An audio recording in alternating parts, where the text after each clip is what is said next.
Welcome. In front of me is a OPPO Reno 12 Pro, and today I'll show you how you can import contacts from your SIM card to the device. So to get started, you'll want to open up your standalone contacts application, like this one right here. I'm gonna skip signing in.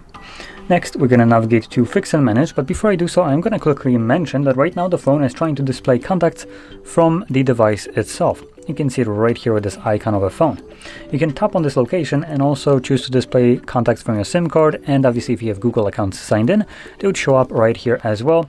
And by default, I believe the phone will prioritize Google accounts as the display location. Now this will matter later on a bit more.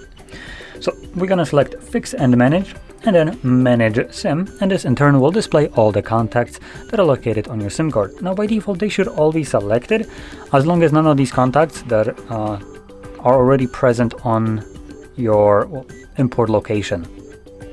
For me, it's going to be importing to the device itself, and there was no contacts, so all of them are selected. But if you see grayed out contacts, it's just deselecting them and graying them out for you, so you don't import them twice.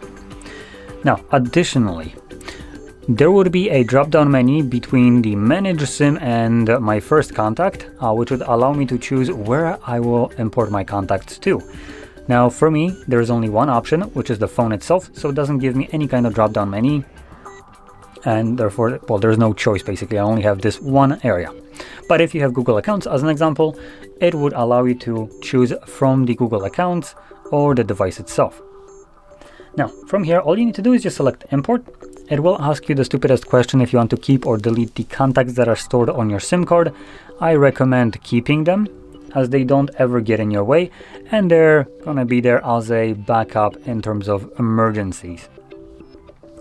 Now that we have imported our contacts, we can go into our contacts list, and you can see the contacts that I have imported are visible. Now, depending on where you imported your contacts to, you might need to switch the display location, which you can do so by clicking on this icon right here and then just choosing from the list.